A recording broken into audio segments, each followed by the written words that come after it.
So let me start by introducing myself and everybody here. So I'm Michele Varian. I own the store. This particular roundtable is to address the internet disruption on the design and retail world and how that has impacted it in probably ways that a lot of people didn't anticipate and don't really know. You know, there are a lot of things we assume, such as internet sales are really hurting retail because everybody's shopping online. And that's partially true, but just as a quick blanket statement, internet sales are still, as of August last year, 8.9% of gross retail sales in this country. So it's not doing all the damage that's happened to retail, just FYI. So we have with us here today Darin, who is the head of retail sales for, retail real estate for L'Oreal. And how many brands do you have now? I think L'Oreal owns about 30 different brands. All right. From sort of Kiehl's to Lancôme, Maybelline, L'Oreal Paris, some brands that are wholesale brands, some brands that have freestanding stores. And I'm the real estate person for sort of all of those brands, and we support them in a bunch of different ways. Okay, cool. And we have Maxwell, who is the founder of Apartment Therapy, which is a digital media platform that started when? 2004. A while ago. But part of why we invited Maxwell here as well is that we're really, if we're talking about the internet and how it's impacted things, we really have to talk about it, the world before, when it started, and kind of where we are now. So Maxwell will really be able to talk about those things, I think. And then we have Malene, who is a designer and you manufacture goods as well. And Malene started her own company. 2009 session. Yeah. So we'll talk about the challenges that Malene had. And then Jason, who is the co-founder of Guesst, which is a retail sharing platform that we started. Michelle's a partner on it. Started about 6 months ago. Did a soft launch. It connects retailers with existing leases with brands that have never tested brick and mortar. Puts them together. We'll get more into that. Yeah. And I'm officially hot as well, for everybody who's been complaining. I was telling her to open the door because it's... Yeah, exactly. Oh, that's what you were doing. Thank you. Okay, so to start with, I feel like I'd like to ask Maxwell the first question, because I feel like you were in it kind of in the earlier part of things, and like one of the first casualties was print media. That's right, yeah. Right? And that impacted retail in some ways as well. But and you started your blog not being from print media. No. Which I feel like a lot of blogs started by people who weren't from print media. Yeah, the first ones. And then as people started jumping ship from print media, they started blogs. And a lot of them really were reproductions of print media, I think. But yeah, I fell into it sideways. So I was a teacher, and then I started a service business that called Apartment Therapy to help people with their homes in New York, feeling like that was a rich place to do work. And it was my brother who worked in digital media in Silicon Valley and said, "You should start a blog." And I said, "What's that?" And he said, "Oh, there's these really cool things that people are doing out in California." And it just turned out to be true. Except they all moved to New York because California doesn't have much to say. They just make it. And all the people who like to talk and tell people what to do live in New York. So we started in 2004. He helped me set it up, and it was really a nice extension of working with clients. I would go to stores. I would start to write about my what I was looking for, what I was buying, what I liked, spending all days in stores. That's how I met Michele as a resource. I would photograph projects, before and afters, all that sort of thing. And what was interesting at the time, just if this is a good answer to your question, was I'd walk into a store and I'd say, "Could I photograph your store?" And they'd say no. That was me. And I'd say, "Well, do you have a website?" No. I did have a website. You did, yeah. and I said, well, I'm the press. How are people going to find you? And they said, oh, they need to come into our store. I said, well, how do they know where to find your store if you're not on the web? And they said, we don't believe in that. We're really about experience. We want people to come in. I was like, great, good for you. And frankly, at the beginning, they had I was not right. I mean, I had a small audience, but I certainly wasn't changing the world in 2004. But there was this sense that there was this stubbornness to like, wait a second, something is happening. And if you're not going in that direction, and by the way, this is not a win-lose. This is a win-win. You can have a website, and you can have a store, and actually, one's like a calling card for the other. But the resistance was amazing. And then we couldn't photograph because they didn't want stuff on the web. And as Michele knows, people didn't want their stores photographed because they thought people would copy them and then steal their selection and stuff like that. And I thought, well, can't they just walk into your store? Yes, they can, but we don't want it on the web. We also used to do house tours, or we still do house tours, but people didn't want themselves. We could photograph their living room, but we couldn't photograph them because they didn't want their likeness on the web. Well, that's gone. Clearly. So it's changed a lot. But what I will say is, I was in basically the design business, and the design business was very, very slow to get with what's happening. And at the time, it was interesting because you could read about the music business destroyed. You could read about the news business being destroyed. It was just coming right across the land, cutting down every single tree. So while the home design business was relatively sleepy, which is actually not a bad thing, it's inevitable. And I've just slowly watched it march through the landscape over the last 15, 16 years. And then at a certain point, people were like, "Hey, how do we solve this problem?" And this is before social media. Social media was sort of the big wake-up call. Social media didn't really exist in this business 5 years ago, really. I mean, it really I agree. is a very, very new thing. And it's so powerful that, of course, it feels like it's always been here. But it's very, very new, and we're still figuring out how it works. And I would even argue, we're not even sure where it will be in 5 more years. So a lot of change for sure, and inevitable. And nobody really has a great answer, but it's not going to go backwards. Right. Well, that kind of leads me to asking Darin a question. Since L'Oreal does have so many brands, and I believe some of your newer brands are partially, like, they started online. They were digitally native brands that you guys brought to brick and mortar. Yep. And so with that, you've got your heritage brands, obviously L'Oreal itself, and Kiehl's and well, lots of them. And so were those the heritage brands, like the long-standing brands, were they impacted negatively by the internet or positively? And how are they faring relative to the newer brands who were digitally native to start with? I guess I'm not sure there's a big difference in our minds right now about sort of where the brand started. I think depending on where the brand started, it has certain strengths.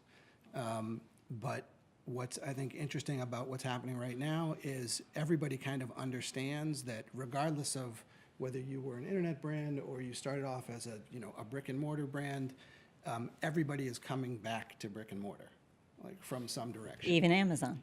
Even Amazon.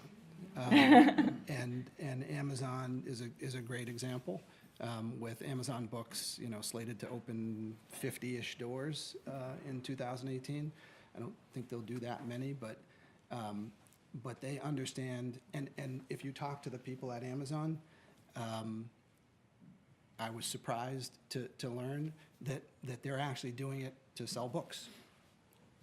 Like, I thought there was more to it than that. I thought they were. It was a master plan. Yeah, I thought they owned the internet, and they did understand that brick and mortar was still relevant, and there was a place where that was going to come together, and that was an important place to control. And you couldn't do that, have that control without sort of playing in the brick and mortar space. But at the end of the day, I think they started selling books, when Amazon began, and they've returned to selling books and doing it in a place that's important to do that, which is brick and mortar stores. And so for our businesses, which are pretty varied, some are luxury businesses, some are mass market brands. They're all beauty focused brands, but it could be color cosmetics or skincare or whatever. We feel like brick and mortar is important, and our freestanding store portfolios are super relevant today, but in some ways our stores probably are starting to transition and play different roles. And that is kind of understanding that we have a distribution channel and a customer outreach that happens in different places, and brick and mortar is one, and wholesale for us is another big one. So, we wholesale to department stores, Sephora, Ulta, those kind of places. And that's another important channel, which in our business is becoming a more important channel as Sephora grows and Ulta expands. I don't know how many 100 stores or there's something they're going to open. What's Ulta? I never heard of Ulta either. Oh, yeah, Ulta, yeah. Ulta is a I'll go get my makeup tonight. Is it We all should have gotten some before we were here. like a Sephora? It's like a Sephora. Yeah. Generally, it's a lower price point and in a bit different places. Online and retail? And bricks and Online and retail and sort of mall and street. And those kinds of places, which are a mix of sort of, we call it self-select, so you go in and you can try things yourself, and there's a little bit of help, but it's not somebody sort of making you up. I don't want to get too much into the beauty, which clearly I know very little about. But different format. yeah, But you it's a do different- know about the real estate, which Yes. in that, with certain brands needing access to brick and mortar, seeing how that has shifted where it's Sephora's and Ulta's. And do you see brands wanting more flexibility and nimbleness in brick and mortar, or do they want really long-term commitments? Like, is that changing? That's definitely changing, and it's in our business because we have different brands, some with 100 store portfolios, some that we just acquired last year, and they had a presence in online, and they're moving into brick and mortar. But I think everybody is really trying to figure out where they should play and how they should play in the brick and mortar space, and nobody is looking today in general to kind of sign the same lease they would have signed last year. Yeah, Even last year, yeah. actually 8 months ago. And so, it's something that we do is figure out depending on what kind of brand we have and what kind of space we're taking, what's the commitment that you want to make as a retailer today in a space. I negotiate the leases also, so I spend a lot of time sort of trying to figure out how to protect our interest and mitigate our risk over the long term in a market that's changing pretty dramatically, like every 6 months. Especially the last year. Yeah, and the last year has been a pretty dramatic change. So, but to answer your question, I think because of that, and because we understand that it's still relevant, this world, but you got to figure out how to do it in a way that makes sense for your business, and the kind of exposure that you need to have. And so even amongst our 30 plus brands, we have brands that are probably like a lot of online brands who haven't had brick and mortar presence, who want to now have it because they understand it's relevant and it supports the rest of their wholesale and their online business. And so how do you do that? And so I think a lot of major retailers are looking at kiosks and pop-ups and shares in a way that we seriously just, it wasn't on the radar. When it comes to beauty, I cannot imagine buying a beauty product without testing it first. Am I right? No, I mean, once you know the brand, it's okay. You'll order online after, but you will go into the store to try it on. I do it all the time. Right. I mean, So- who buys a lipstick without like looking at it for real? Like, you're not going to look at it on a picture online and know that it's the right red. No way. Right. But you might buy it the second time online. Sure thing. Yeah. So that's the important thing, is that you have these places where you can collect and, reach the customer and engage with the customer and really give them a sense of what your brand is and what it's about, and have them experience that on a deeper level than you can online, and hopefully win that customer for those, repeat purchases. And then, that even drives home even more that nimbleness. Like, you want to be accessible at least enough for people to learn that you exist, knowing that they may not be continually coming back to repeat purchase in the brick and mortar, but you need to at least hit the brick and mortar strategically at certain times. Yeah. Yeah. Even with makeup, which I that wouldn't have been the thing that I would order online, first regarding other things. Yeah. But I don't do the same thing over and over either, so. I think I still am holding out for something that's more perfect than anything I've ever tried. Can I ask one question about that? So if retail is important to engage or find a new customer, then the location, or one of them, but as you're saying, like the person who doesn't know about you or hasn't tried you before, so then the location is really important. More important, maybe, because you have to assume they're not going to go that far. Yep. So you're really investing in real estate for the first visit. And once you have the first visit, you hope if you do your work well, you've got your customer for a while. Yeah. So that changes how you choose what street to have your store on. Is that right? Yeah. What's the difference? I completely agree. And I don't think it's only for the first, but that's one of the important reasons and the uses of the store today, I think. It's interesting. I think there may be today a focus on street locations over mall locations. So I think streets maybe become more relevant, but the other big thing, and this is well discussed in the media, is that there's a further stratification among malls. So we are over-malled, essentially, and over-retailed. And The U.S. has 6 times as much square footage per capita of retail than the U.K. Yeah. So I think, so that means that not all of those will survive, and people talk about that a lot. And so there's a sort of a stratification into A, B, C, and most people think C and D are in trouble, and A and B become more relevant on some level. Same for street locations. So if you were a 200-store portfolio before all of this happened, you now may think, we don't need that many stores, and it's really important which stores we keep, or which locations in the new perspective we missed and didn't open before. And so I think a lot of retailers are really looking at their portfolio and trying to figure out how to be right-sized and well-positioned today. Okay. Yeah. You started your own company, and the goal was to sell to stores. And now you've really a lot of what you're doing is towards the trade. Tell me about your experience and why that happened. Yeah. Well, let's go back to 2009. Reality is, I had no money. The reality is, I bought a house and I started a business at the same time. So imagine, and I had to do a full gut renovation on a house in Brooklyn. I'm just grateful that I'm still here.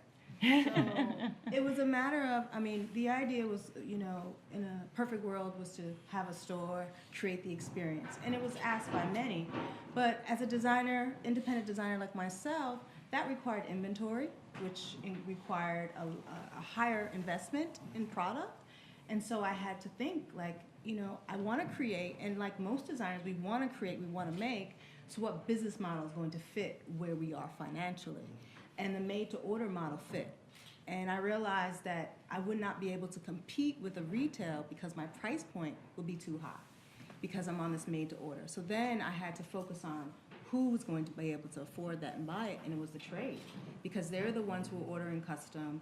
They understood what it meant made-to-order. They wanted something special, and that's who I had to target. And as I've grown over the years, I still continue to get the question, do you have a showroom? It's more showroom, even though that's still targeting trade. But again, that is also a space where people could come and touch and feel. And since I've been in carpets for the last, 10 years, people really want to touch their carpet. The internet is great, but there are the challenges. Because you could have the best pictures, you could have the best videos, but people will still email you, say, do you have a sample?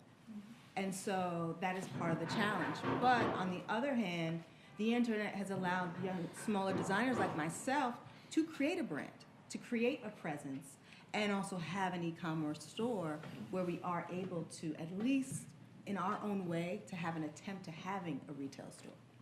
Right, right. And one of the challenges, well, for those of you guys who don't already know this, I design and manufacture a lot of what's in the store as well. So I'm both a retailer and a designer, so I'm sensitive to both sides.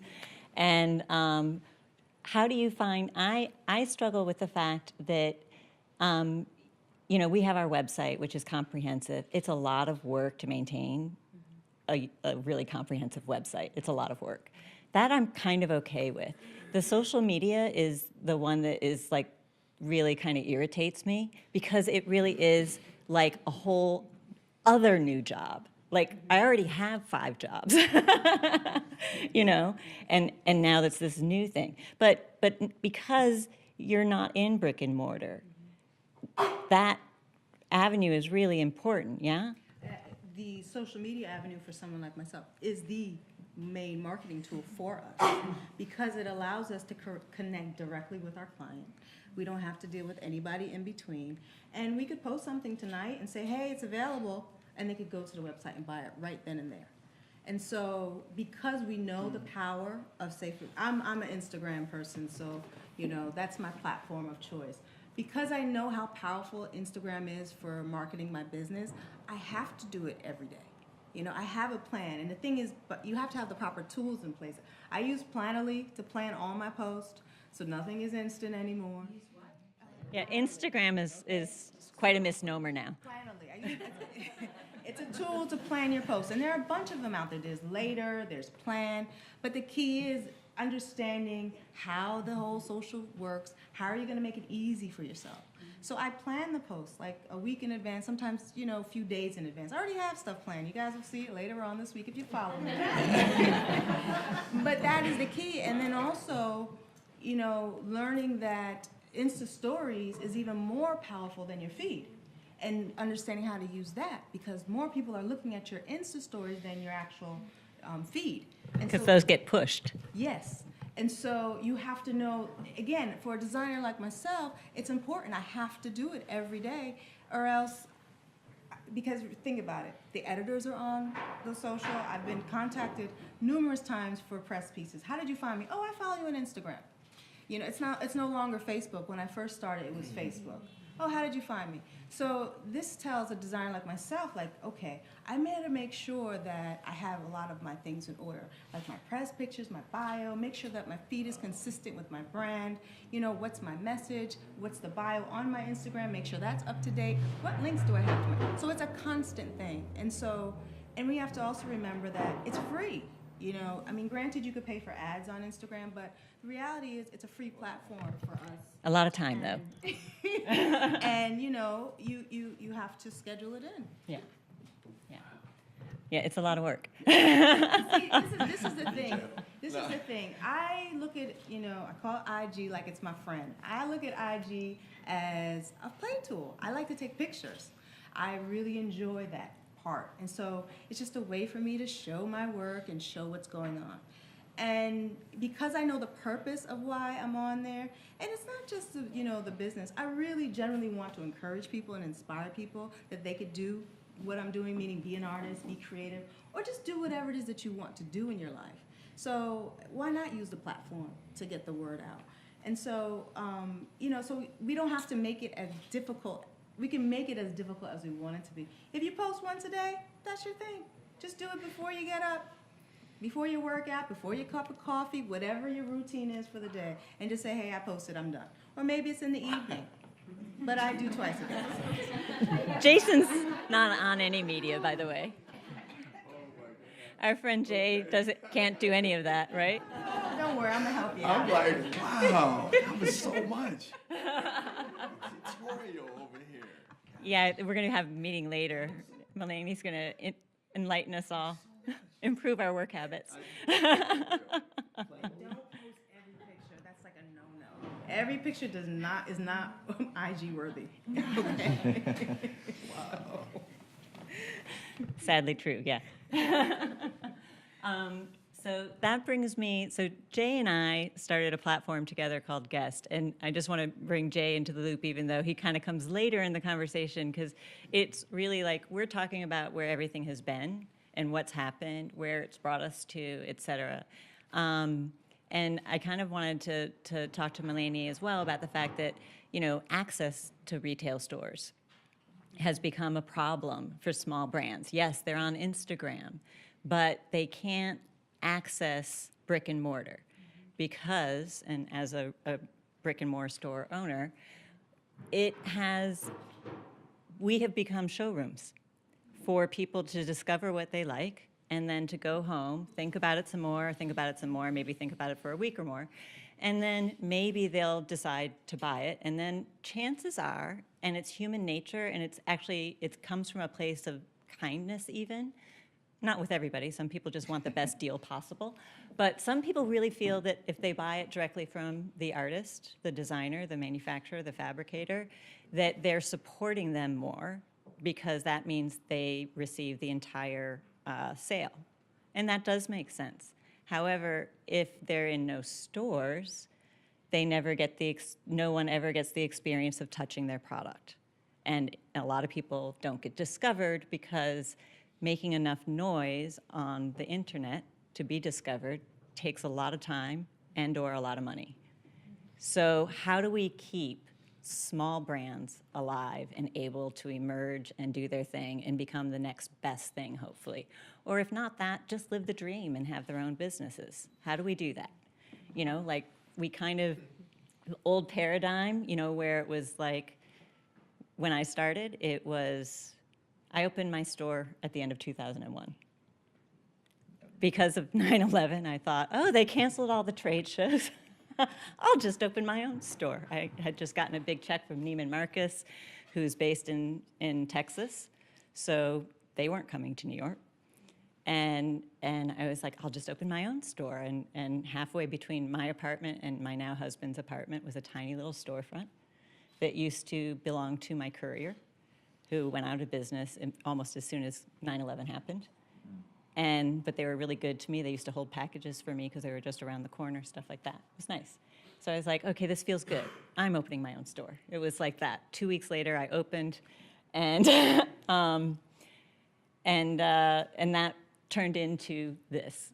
And it was very happenstance, kind of serendipity and all of that. And I never really planned on being a retailer, but it turns out I really like being a retailer, and I really enjoy curating and finding, things and that not everybody else has, and just creating a world. However, owning a store has become very challenging for the reasons we've mentioned regarding the internet. And now I find there are many brands that I very much like that I won't carry in my store anymore because they sell things on their website for less than I could possibly sell it for. And a lot of these brands already established what their pricing was before they understood how the margins work for pricing. And so if you've established that you've got this great product for $50, and unfortunately the Etsy's of the world, which was fantastic because it allowed almost anybody who wanted to make something to have an instant platform with a very, very low barrier to entry. So that was great, except for that Etsy did better the more pieces they sold. So they definitely encouraged people to reduce their prices. It wasn't, they weren't being maniacal. It's like, how do you sell more? Lower your price, right? So there are a lot of small companies that started with very broken business models to actually be able to access brick and mortar. And so, if you establish that your goods are worth $50, it's really hard to raise the price to $100, I hosted a mentoring session here for Etsy designers when Etsy announced that they were going to start Etsy Wholesale. And I told them, if you're going to offer wholesale, I need to speak to your designers because I had been, every time I discovered somebody, they'd be like, oh, I have an Etsy site, take a look. I'd look at the price, they'd tell me they can give me 15%. I was like, well, that's very nice, I can't buy your product, and I'm only gonna make 15%. And when I had them all in the room together, there were 17 designers from all over the country. Only one of them had ever worked for another design company before. Only 2 of them had ever worked for anyone else before. These were all, you know, the confluence of things that happened. So we had the 2000. They were cat people? Yeah, you know, basically. Well, the 2008 meltdown happened. Just as Etsy and, you know, the internet was blossoming, it was this access, like, you know, millennials couldn't get jobs. You know? So you all of a sudden had these people who were like, well, I can do this. You know, and they all started their own businesses. And so then when Etsy announced that they were going to start wholesale, I was like, I need to talk to you people. Because they don't know anything. Because they'd never, all of the pricing information, where you get things done, how you do things, is very proprietary within the design community. I started in fashion design before I started my own business. And, you know, even working within a company, the department that was in charge of pricing wasn't going to tell you how much the actual cost was for what you were selling. Like, that was, like, even within the company, it was proprietary. So basically, there was nowhere to get any knowledge about how things should be priced and how you should structure how to sell things. And so when I had these 17 designers here in the store, they were, but why do you get 50%? Like, when, you know, if it costs us this, et cetera. And, you know, there's a little bit of back and forth, and we kind of let it go for a while, but it was like, but, and like, you know, very dismissive. They knew better. And then I told them what my rent was. And after they lifted their jaws off the ground, you know, they're much more amenable to listening to what I had to say, because they also realized they would never have their own store. They would never have direct access to the customer in person unless they figured out how to be in other people's stores. And so that kind of brings me around to Jay, regarding the platform that we've been building called Guesst. And Jay, you can explain it. I'll take you through a quick story. I'm gonna tell them the authentic story here. Okay, 2 years ago, about 2 years ago, I'm working at a commercial real estate firm here in the city, specializing in tenant representation, a bunch of brands, and I'm starting to see a lot of other commercial real estate platforms coming up, like auction.com and all these other disruptive commercial real estate. So mind you, let me go back another 10 years. I used to work in this thing called the music business when Napster came around, right? And I saw that happen right in front of me. We were there, we had a job, then we didn't have a job. I worked at Arista Records back then. So I saw that disruption. And I talked to the heads at the commercial real estate brokerage. And I said, look, guys, we're gonna have to, and the leasing side of this business, we're gonna have to figure something out. Because I'm seeing what's going on in the market. My tenants aren't trying to expand anymore, all right? They're like, look, if you can't, you're a marketing guy, right, Jay? I'm like, yeah, but I'm doing brokerage. They said, well, help us sell more product right here, all right? Help us in our space. Help us consolidate this space. We're not expanding right now. And I heard that time and time again. Michele, dear friend, 30 years, come to her. Jay, I'm looking for another guest shop in my space. About right where we're sitting, right? Other place, and I'm saying, so walk me through this guest shop idea. And then she's done it a couple times. I did about 3 or 4 deals in Nolita, where I paired the retailer with the existing lease with a complementary brand, and they work together like a retail roommate. All right, and Michele has proven the concept time and time again. And I said, this is great, you know, short-term test. They work it out. The deals are 6 months, maybe 3 months, 6 months, a year. And they, you know, they work. Sometimes they date, and then they get married and have a long-term, great, harmonious relationship, right? And I said, this is great, but as a broker, you know, there's not a lot of fees on those short-term deals, right? I said, so I got to figure this out. And so I went to the drawing board, and I said, you know what? I got it. We got to build a marketplace for this thing.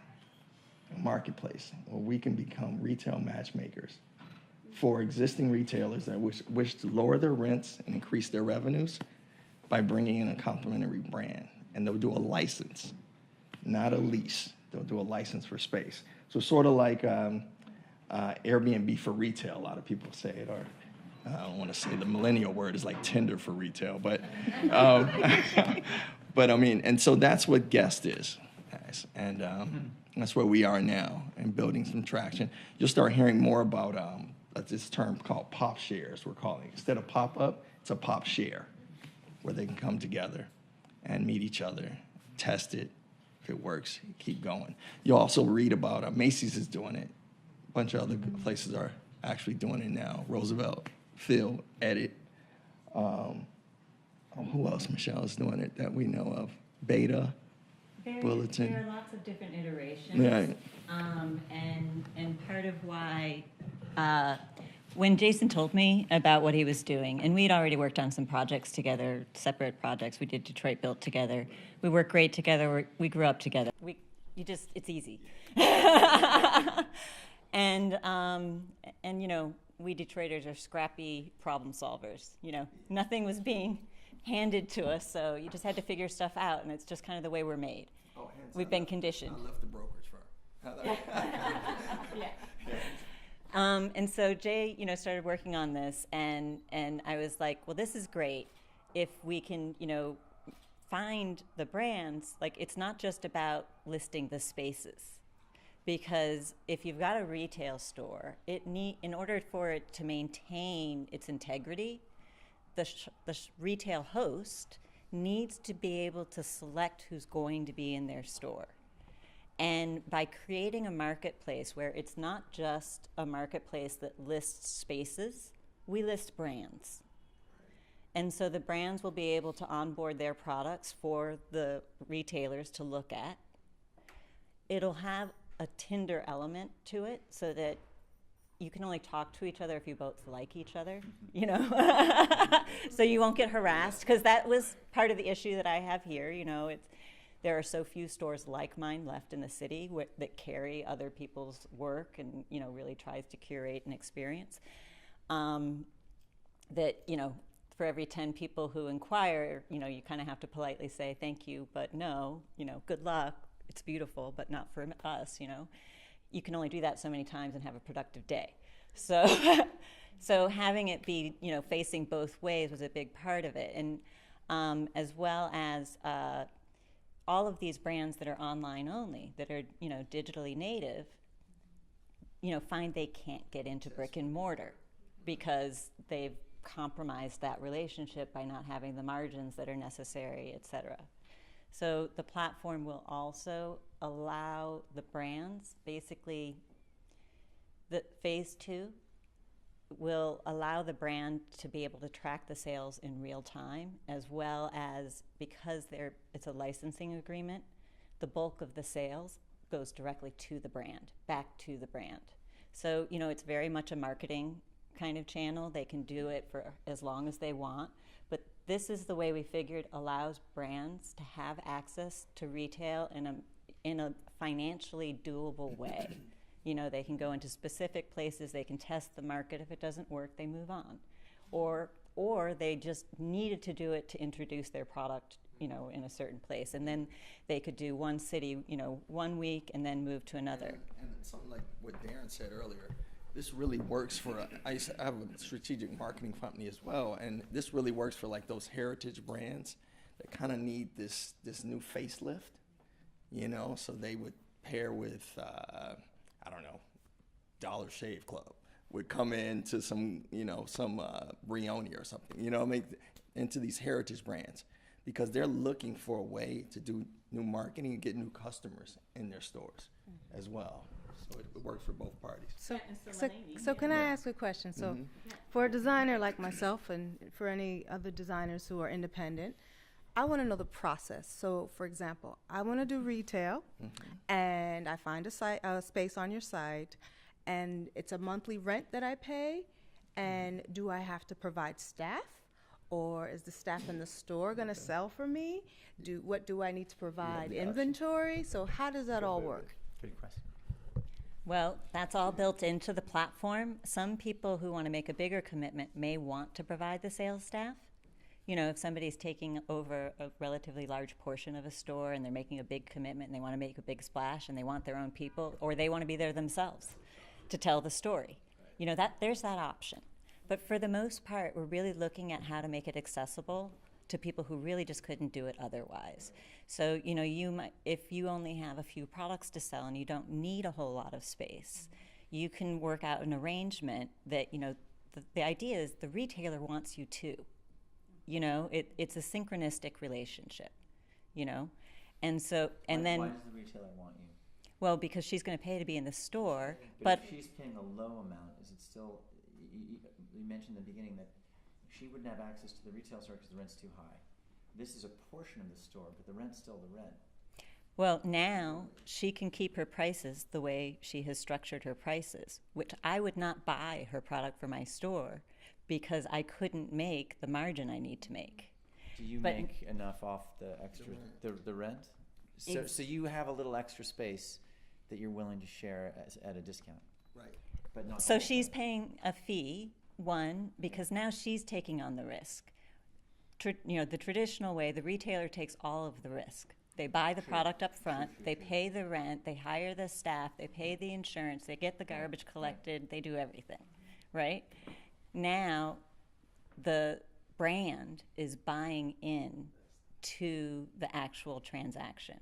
And now that everybody is omni-channel and Malene has a comprehensive website, she knows that by being in this store, she's driving traffic to her site. And now as a retailer, I don't mind that she's driving traffic to her site because she's actually paying me a fee to have her product. Like basically she's paying me to do PR for her. But I've selected her to be here and I'm promoting her. So basically, Michelle, for example, if the fee is the rent or however we're calling it is $2,000, so that's the cost for the month, and that includes the staff, it includes your electric, all that stuff. It's the space for 1 month, whatever your hours are, Monday through Friday, whatever the hours are, and then so do you take a piece of the sales during that time that I'm renting? That is determined based on the agreement. So Yep. some Okay. Between you two, brands between may the wish. retail host and the guest. Yeah, You like to do a licensing. yeah, it's a licensing. So if a brand is a slam dunk, the retail host might be like, I don't care how much you pay me a month, but so long as I get a percentage of your sales. You know? But if they're taking a big risk on a brand, they may be like, look, I want this number every month. I don't care about the percentage on sales because I'm, you know, if you win, great. You've had success, that's awesome. I'm letting the risk be on you, you know? I think it's also interesting to think about it from the tenant perspective, not the person who's coming in to license, or the landlord perspective, because it happens, I think, in the mall settings now too, that, you know, you're trying to create an offering that's more interesting and that's synergistic on some level and different, frankly, than what you're doing online, right? So if you have some other offerings that sort of work well together, you're basically creating kind of a unique presence in your brick and mortar. And one of the things we're trying to do with our brands is really differentiate what's happening in the store than what's happening online. This is one way to do that. The other, and so in some ways it kind of takes the pressure off that tenant and helps them sort of, it's like the cavalry is coming in to offer some help in some different Well, yeah, things. I mean, they want to capitalize on being in the space, so they want to activate it. So, you know, the brand may say, I want to host an event. And the retail host might be like, oh, if you're going to take care of everything, awesome. You're going to bring my people to see everything else that I have here. That's awesome. Darin, I wanted to ask you about, you know, since you've brought in brands that were, you know, that you found on social media, have you found that they perform, like, what is their you know, you take this risk, right? Yeah. I mean, one of the hardest things to create is sort of social media capital and rabid fans that follow you wherever you go. So, that's one of the things that makes a company valuable at this point. And so a lot of the sort of acquired companies tend to understand that medium and play well there. And then it's a question of, again, like what the strength is, and then creating kind of a whole offering, which would include brick and mortar in our case, and wholesale, and then e-com customers. And so, right now I think mobile and social media are impacting sales dramatically, and if you can't kind of, if you're not strong in that area, you're just sort of missing the marketplace. I think this holiday it was something like 70% of the sales were driven or sort of touched by mobile, and social media is obviously a big component of that. So yeah, I mean that's a critical element for our businesses, for the businesses that started in brick and mortar and then moved into online. The effort is how do you create that, and for the businesses that have that and started online and are strong in social media, the effort is how do we dip your feet into brick and mortar and get your presence there, and then have it all work kind of synergistically. Right. I'm very curious, Darin, I mean, I'm not a beauty brand, but I'm curious how you say you find your brands online. Like, do you have a team who is scouring, say, IG, Research. looking Yeah, for I companies? Like, how does it actually work? Are the companies on, social approaching you, say, hey, this is who we are? Yeah. So I'm just curious how that process is. I mean, we're a big company. It's a $30 billion company globally, and we own a lot of brands. And so we have people that we have like an M&A division, and then we track competition. We track trending brands.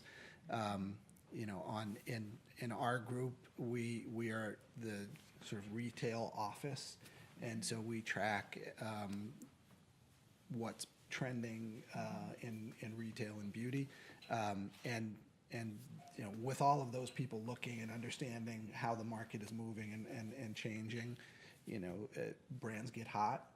Like right now, I can't imagine how many people are trying to buy Kylie Jenner's. She launched recently. I think she's got some $100 million valuation on it, and she's done like 4 pop-ups or something. But yeah, so and Rihanna is launching with her beauty brand and with LVMH, I think. And so everybody understands what's happening out there in the world, and when people have potential value, they get snatched up. You said something very key when you talk about trending, because the way you become trending is about having your social platform and having your web and SEO. So that's really important. Yeah. So if you don't understand the whole trending, that's all the behind the scenes. So, if you are online, it's important to have all those analytics, all those key search words, because, companies like you, Darin, you guys are paying attention to that. Yeah, I don't know if this is actually true, but it feels like on some level it's easier to sort of get found, and create value quickly from kind of nowhere. I mean, you see it in the music business, and somebody who was, doing their thing on YouTube is, get signed, just happens all the time. And so I think it's critical that people understand that and have that presence. I also think it's easier to get into brick and mortar than it was before, because you don't necessarily have to be the one to sign up for the lease, because landlords have, frankly, excess space, and they're trying to figure out what to do with it and how to activate it. And so a lot of, I was out in Detroit, a few months back, and the landlords in major malls in Detroit and other places are bringing in retailers who never would have gotten into the malls before at deals that no retailer would have gotten before, just because they're authentic and they're cool and they have something that the malls need. And I think that's happening a ton. And so, and you mentioned Macy's is sort of curating a pop-up collective, like that idea of a pop-up collective, which is sometimes a lot of digitally native brands, other times just local brands that have cool products and are doing good things. The malls need that group of people, and they'll put, next to the cool food court that like Vice Media, has curated, there's now a group of cool local tenants that wouldn't have been in that space before. Do you think, so as L'Oreal's got a lot of brands that are older, that are have been known for a long time, and as you look around, it seems like there's two things going on. One is where people purchase, where people discover things is changing. And so like a retailer like Bloomingdale's or Macy's is having a hard time. But if you leave that aside, if you talk about brand power, do you also think that there's a shift and in terms of people want to identify with new brands so strongly now that we could find ourselves in 10, 20 years where the brands we grew up with are literally gone. And the brand that was born in 2018 is as big as Macy's. Do you think there's a shift in people's relationship with how they create their life, or is it just the marketplace is shifting around and it'll all settle down eventually and we'll all go back to Macy's online? I'm begging the question, but I'm really interested. Is there almost like Crate and Barrel? A lot of the brands that we live with, I grew up with, were born after the Second World War. They're baby boomer brands. Yeah. And I wonder if it's just over. Yeah. I mean, so I think a lot of people thought a lot was over, like in the last 24 months, and it feels to me like it's settling down a bit. And the reality is, there are lots of really, historic brands or brands that have built their brand equity over time that I don't, like, where's Coca-Cola going? Like, where, They're getting really thin. Yeah, thin bottle. Right, but they're going to be there. Good point. They're going to be there now. How many new beers are there? And when's the last time, you had a Budweiser? I mean, probably a long time ago. Like, so you think it could be just there's a lots of trend. new brands that are coming up, and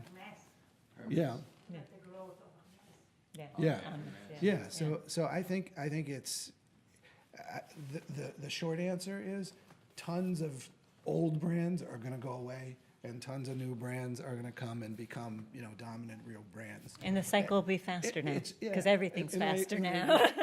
And I think it depends on if you're one of those old kind of traditional or sort of well-established brands, your ability to get what's happening and so it's a learning to moment. be nimble is pretty critical. Those who figure out how to be nimble win because they have the resources that the new brands don't have. Yeah. And I mean. And you see people like, Walmart buying bonobos.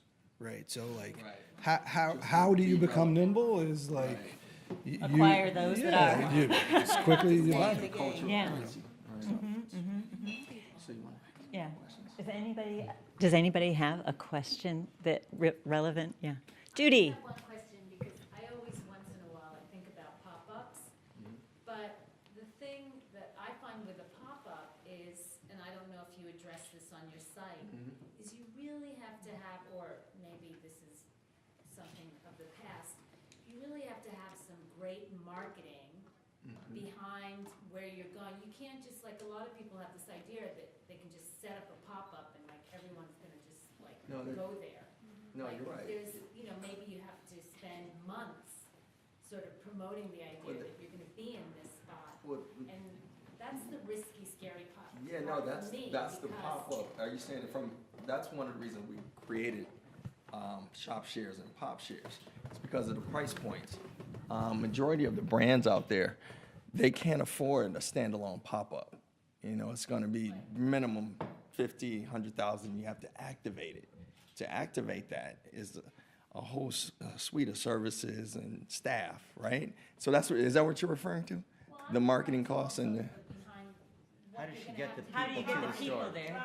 oh, How are you gonna get people to come to the pop-up? Because you could be with a great brand, right. but first of all, they You're might s- not have. You're gonna need Malene. You're gonna need her. All right, y'all. I got the plan You're gonna for need you. her. Exactly. So no, but let me tell you, that's You're not doing a story every day Exactly, because it gets boring. There's a lot of people on our platform now that they connect, right? But one of the reasons they're doing it is because, like you said, the fixed costs are already there from the retail host perspective, and then they're bringing in their brand, and they don't have anything else to do but marketing at that point, right? Like, it's like social media, that kind of. We have some influencer marketing that goes along with some of the guests right now. And that has to happen for fashion. Like Darin to tell you, like with one of your brands, I know, the Digital Savvy brand, they have influencers come in all the time, like social influencers, right? Yeah. That's expensive though. It can be expensive. So is sort of traditional print advertising. Well, part of the idea is how do we create a new paradigm that allows small companies to scale? Like so many of, and like a lot of the new companies that have blown up are, kind of bro companies. They were like, brainchild of Silicon Valley, like. Well, I'm just saying, like, it's coming from somebody who's has financial resources. They're part, like they maybe went to an Ivy League school. They landed in Silicon Valley at the right time. They have their network of finance people. One way or the other, they're connected to finance. And those are a lot of the brands that have blown up, and it's like Bonobos had a lot of money. Marketing and advertising. Yeah, they have a lot of marketing. It's a new brand, but it's not a small brand. It's great to get a cheap space, and it's great to get, a partner, but there's also You still have to a lot activate. of You still have to activate. money that you Yeah. have to spend on marketing. Right. On No, we didn't say we fixed it all. no. I was gonna We're just say. saying we're starting it. Yeah. Yeah, You still got to remember, you're still operating a business regardless, whether it's the pop share, whether it's your own, you're going to have to market regardless. So it's just a matter of directing your marketing in a different way. Now you actually have a location. If you've never had one before, I think it makes perfect sense. It's creating that opportunity for experiences. And if you're marketing it that way, I think people will be more inclined to come, especially if it's not something you do on a regular basis. So it creates the urgency. Okay, when are you going to do the next one? So that's part it's an of event, too. exactly. It's not forever. So it gets you get to play merchant for 4 months or 5 or 6 months. And then you test. Actually test. And the Everlane model, a big part of what the internet has done to retail that has impacted it quite significantly, besides just the people buying things online, is that it has removed the sense of urgency completely. And so the brick and mortar phenomenons that are having the biggest successes are because they create a sense of scarcity. And you have to act now. So it's the Everlanes, it's what's the soup? Gosh. Supply. No, gosh, Supreme. The bane of Soho residents' existence. So I have a question for you, which is, so you've identified something which is a definite shift, which is, say, 10, 15 years ago, you could have a store, you have a name over it, and it was known for a look or something. And that's not enough right now. People are identifying with brands not because of the thing, but because of the story, as you said, or the lifestyle. And there's nothing better to represent that than a person. So all of a sudden, store owners have to get in front of their store and become what would have been called a model or something else like that. And the younger generation and our hero here is really good at it. But that's now part of the job. So that's a very interesting shift, because that means that what's happening in retail is no longer about selling a thing. It's and maybe this was always happening, but we just didn't know it. It's about selling energy, or it's selling, this is the life I relate to, or the tribe I relate to, not that one. Yes. And that's definitely happening. And social media has just accelerated that and brought it up because everything's photographed. I've never seen so many photographs in my life. Yes, I was going to suggest this. Yeah. This is nothing personal on PR people, but you don't need a PR person. Well, this is what you need. That's not Seriously. personal. That's not personal at all. you just fired 25% of the city. But the reality is, you need a photographer to come in once a month. right? We just hired someone. Which will not be very expensive, and I'll tell you how. And you need a marketing person, just a good copywriter, which I can recommend, and that's all you need, okay? Seriously. I know, wait, I'm very and how do you get this inexpensive photographer, copywriter, and et cetera? It's like, because this is what I do. I do this. I have a photographer who comes to my house once a month. We meet tomorrow, and we shoot enough for a month. And then I have my copywriter who does all my editing. I don't have time to do all that all the time. But I know I need good pictures, and I know I need to have good writing. So I put in kind of what I want to say, and she fixes it for me, because writing is not my strength, and I'm not trying to become a writer. But I hire the people who do it better than me. And so I use Planoly. My copywriter has access to Planoly. It's an app. So on her phone or on her computer, she does it whenever. I could go on my phone right now and I could see we have a little thing. When she finished, she writes done. I'm like, okay, I could post that. So what I'm saying to you is, I'm sure, I don't have no idea what your store is, but if you have product in there that's beautiful, I want to see people shopping and buying your product. I want to see video of your store. I want to see close-ups. I want to see how people are experiencing it. So you could just get a photographer on a regular basis, once a month. Say I need 30 pictures, that's it. Or if I need 20, and you could just, if you want to take your pictures in between, because, on the weekend you might have a different flavor, and that's what I do. It's, but Monday through Friday, it's about the business, and it's about your store, and I want to see you in that store. I want to see what you do to make that store beautiful. I want to know how you select your designers. I want to know how you source your product, because that's what people want to know. And so the more they know about how much work you put into the business, I'm going to come and support you. I said, wow, this woman, look what she's doing. And she knows about this design. What? That's going to make me want to come and buy from you. I've been doing bespoke carpets for the last 10 plus years. And I'll be honest, they're not buying from my social media, my bespoke carpets, but they use it as a resource tool. Oh, Malene, you know that project you posted? I want a rug like that. And so it gives them a way to see the work in situations. So the designers who are following me, I get it all the time. Oh, you remember that project, the rug, it looked like blah, blah. And I'm like, oh, I know. And so then I'll go back. in their mind. It keeps, exactly. And it's also, remember, it's not just for customers. Press is on there. I've gotten a lot of press opportunities because of that. I've been hired just to do research. They paid me because they wanted to know my opinion. How did they find me? Instagram. Oh, we think you're cool, you've been traveling, you've been doing this. So it's not just about selling the product, it's about creating that experience for people to connect with your brand in however way it works for their business if they are in one. So I think what happens is we forget that, there's a whole world looking at you, and like Darin said, I could be trending, and people are watching at the trending, and the way you become trending that's just one of the ways, but you don't know why someone is going to reach you. And so you want to be prepared for all of the opportunity. And I think that's what the key, because are you able to figure out roughly what percentage of your sales are coming as a result of this social media? well, I'll tell you, just recently I looked at my Google Analytics, and Instagram is my top referrer for my website. No, it's hands down. It beats all my other platforms. It beats, even when I'm on different sites for press and stuff, it'll tell you, like if I was on apartment therapy, which I've been, it'll say the percentage. And so for the past, 6 or 7 months, it's been Instagram, like for a long time. But the point is, like right now, I'm about to launch a new website, right? And so give me a few months, I'll be able to answer that question about sales, because I'm going to be selling fine art prints. I'm going to be selling things that people could actually buy right away and don't have to wait. Yeah, I've changed yes, I've changed, yes. I don't see change, I'm just adding more. Because right now, most of the sales are coming from downloads from digital products that I sell, and they buy that, or a sample sale. But the made-to-order product is not being sold from the website, because it's still a one-on-one experience. But a big part of that importance is to keep people aware that you exist, and so when they do have that project, you're the one they pick.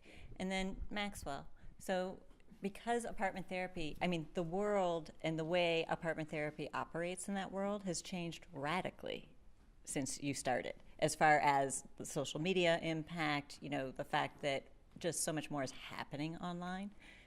You were early. Yeah. You really, you're, in a way, you were an innovator. Like, you started you were one of the people in the first wave of what became what is now a big part of media, period, and has, in a lot of ways, replaced print media. Yes. And by the way, Pinterest drives most of my social media. Yeah. And you guys, there are only about 5 or 6 online media platforms that are design oriented that really generate very much traction for me in sales, or just traction in traffic. You guys are one of them. A lot of them, they're mostly the ones that started in the beginning. But that said, print media, print still drives far more serious traffic than anything online, for me. And it's just interesting. And like, how do you find that? It might just be the product that I do. I mean, it's not impulsive. You said something earlier tonight which stuck with me, which I think is true. So online, the audience is huge, right? It's clearly a lot of people, but there is something like it's a weird relationship that you have with a digital media brand or media than you have with a book or a magazine, and I can't figure it out yet. But what's the difference? One of the differences is, like you were saying, and I'm not surprised, if you have a full page ad in I don't know what would be Elle Decor or you probably actually, and I know this because I know the publisher of Art Digest, it's reliable. People come through. It's very clear. It's particularly in our business. It's a very strong niche. It's well placed, and it results in sales. If you put an ad on, say, apartment therapy, float it out to 10 million people over the month, you might not get the same response. It's a very different relationship. Which isn't to say that there's no response. There's great responses, and I felt very proud that we were able to write up a lot of people and meet people at different stages, and we were able to push people into and help their careers, which was really a big part of what excited me about it. But in terms of selling stuff, bringing people down the funnel to where they actually purchase, that has been a bit of a mystery. The only shift in the mystery that I've noticed in the last few years has been the rise of affiliate sales. So we used to write about product. We used to go to all the trade shows. We used to go to Milan. We used to go to France. And we used to write this stuff and push out on the web. And very few page views. We measure traffic in pages. Be very less traffic. What traffics a lot is the 10 things you should do before your guests come over. Or a lot of stuff that's sort of our house tours, for sure. But if I said you should really check out this designer at New York Now yesterday, it's sort of a snooze. Now I might like it, but it didn't really. And that works in print, great. Works in print. So along comes Gawker about maybe 4 or 5 years ago, and Gawker's all about gossip, and they have a team that says, what if we just post deals? And it took off. And they were making 30% of their revenue by the time they were sold on affiliate marketing. And that was literally posting, these are good deals today, of basically random stuff that you don't need unless you happen to need it. But there's something weird about the web relationship that promotes a certain purchasing moment that's very different from what you might think it is. So now we have a affiliate commerce department, and we are slowly posting with very strong intent to buy. Like, this is something that's really good right now. So it goes back to your right now moment. And there's a huge link right here, and you can buy it. And we get paid 7%, generally speaking, on an affiliate. And that's actually growing. Nice to hear. But it's not the stuff I necessarily want to direct people to as an editor, as someone who's in the business. It's a very different part of our day, and I don't totally understand it yet. And when we do, it'll be good for stores too. Yeah. Bigger brands, because I notice when I go on, you're like promoting IKEA. Well, it's particularly brands that are for sale online. So Amazon is it sells everything, and so that's a place people definitely want to transact. There's less friction. I've saved a couple of them.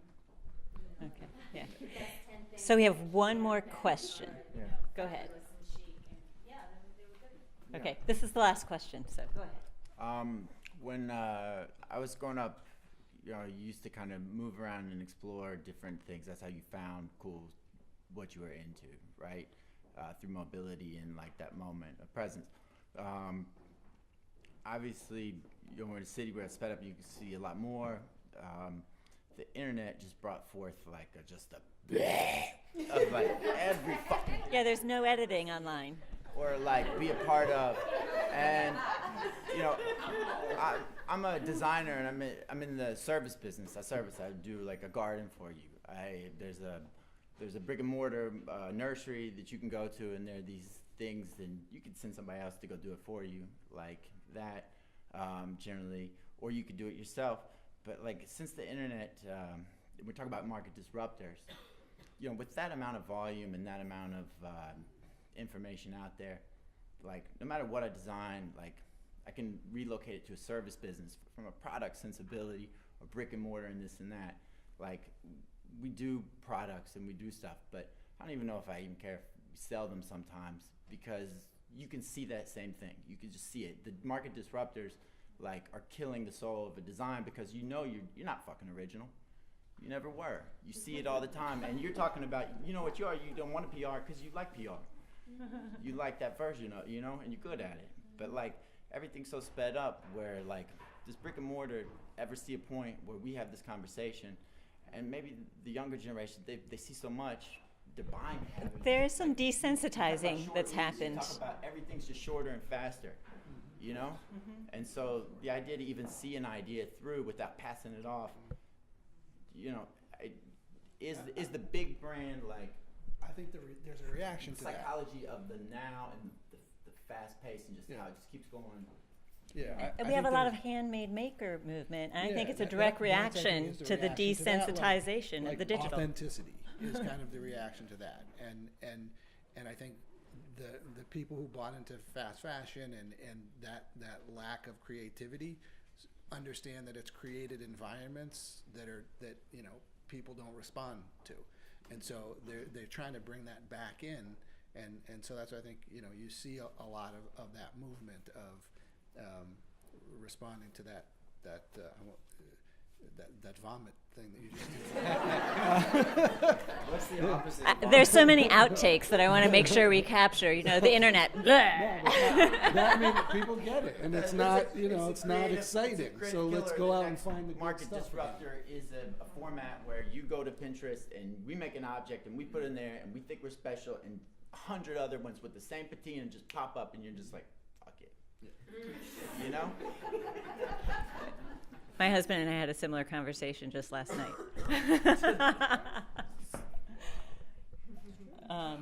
Jonathan Adler was telling me, so patent and copyright infringement is a big deal in the design community, obviously, because of what you're describing. And a lot of people do that really, really differently. And Jonathan Adler said, you know what? I just create more.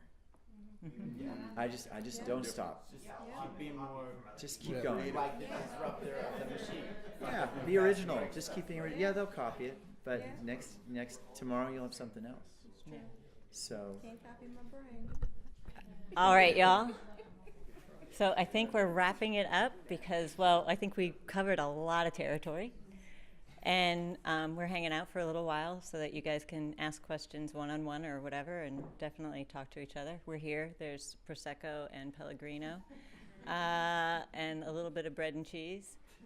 Sorry, we were really busy today. We usually try and kind of snazz it up a little bit more, but it got away from us. So, thank you so much for coming. Thank you.